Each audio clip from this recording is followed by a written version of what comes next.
So then, of course, if you practice that, you're saying, well, this particular feeling, I notice it, it's okay, it's not mine, you let it go. Well, of course, that's creating a huge difference, maybe slow process, but it's creating a huge difference in your system.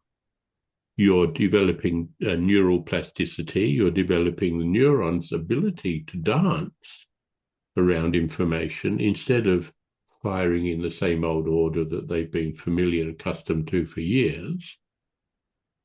Then, of course, what happens, and you know if you've been to the workshop where we've looked at the cell with the stick pins and the coloured pins representing different frequencies, when you stop giving energy to anxiety, for example, then instead of that cell subdividing, creating more receptor sites on it for anxiety, there are less receptor sites for anxiety. Less receptor sites means the experience of anxiety is not so intense.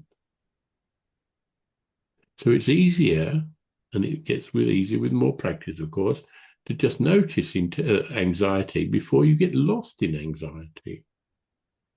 Now, that may take a while to bring your system back into that sort of balance, but you've got the skills, you've got the understanding, you've got the tools now, and you should also try to take advantage of this sort of an evening.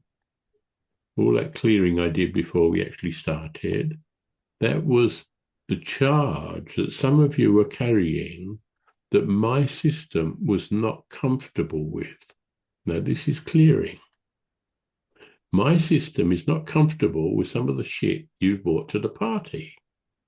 So it processes it, it clears it, it releases it, it notices, but it doesn't blame or judge. And by not blaming or judging, it collapses it. So what it's doing is collapsing the energy in the room, on the screen, whatever, to a level that I am comfortable in. That's all any of us does when we're clearing. Doesn't matter what you think you're doing, because if you're following this particular path, that's how it works. So I create a space by holding, because of the path I've been treading on for a long time, I have the ability to hold a big space, which then allows all of you folk to come to that place as well. Most of you won't do it because you're still identifying too strongly with different phenomena, physical, emotional, psychological issues. You're still caught up in the dream, in the story. You're still feeling the need to do something, to go somewhere, to achieve something. I need to do this in order to get that. This is all thinking that's limited by your addiction to the story. And you think that's the only story in town? It's bullshit. It's a tiny story compared to what's available to you. But you're conditioned to think in a certain way by parents, by siblings, by society, by the media, by all sorts of bullshit that's going on at the moment. So you're conditioned to think a certain way. Then you have to make a decision. You have to decide this. You have to go here. You have to judge that. Wave this flag, wave that flag, stand on this soapbox. It goes on and on and on.